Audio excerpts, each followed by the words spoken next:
Welcome, Darker Things enthusiasts, to another riveting episode of Darker Things.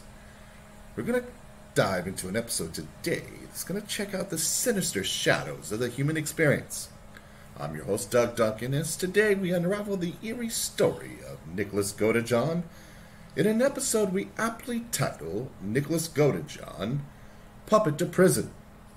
Now, in our previous two episodes, we looked at Gypsy Rose Blanchard, as well as her mother, Dee Blanchard, and the complicated relationship that resulted in Dee's demise.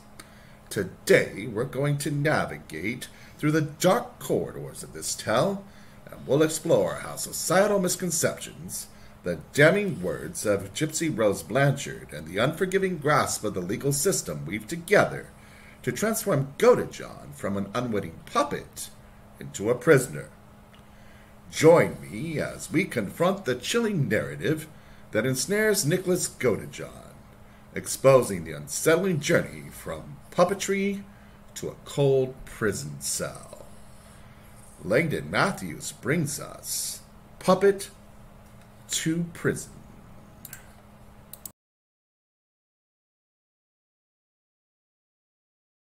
How often do we consider the extent to which manipulation and control dictate our lives? Do we truly have free will, or are we merely puppets, our strings pulled by those around us? These questions echo in the tragic tale of Nicholas Godejohn, a man whose life was marred by manipulation, control, and ultimately, a heinous crime. Nicholas Godejohn's story begins in an ordinary American suburb.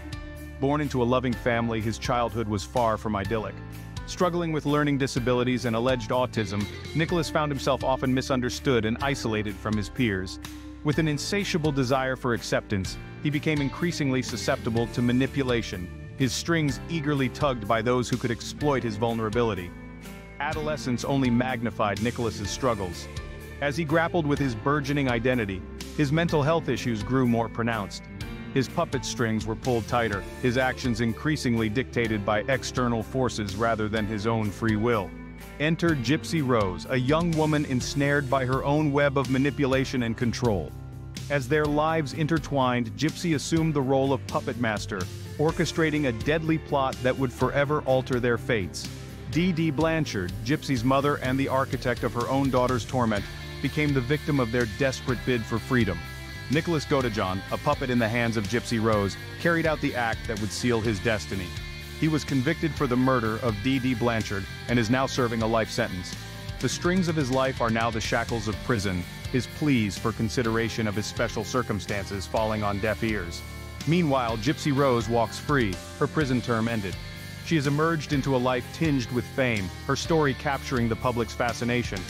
The puppet master now lives unencumbered, while the puppet remains trapped, his strings forever tangled in the consequences of their shared act. In summary, Nicholas Godejohn's life is a stark reminder of the power of manipulation and control. From his childhood struggles with learning disabilities and alleged autism to his adolescence marked by mental health issues, he was a puppet vulnerable to manipulation. His relationship with Gypsy Rose, the puppet master, led to a deadly crime and a life sentence. Today, while Gypsy Rose enjoys freedom, Nicholas remains in prison, a testament to the enduring influence of those who pull the strings. As we reflect on Nicholas's life, we are prompted to question our own experiences. How often do we allow others to pull our strings? What does it truly mean to be free, to exercise our own free will?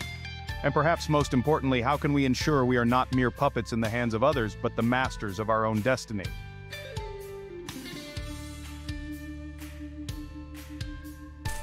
As we conclude today's episode, one can't help but think that Nicholas seems to be the one with the harshest punishment.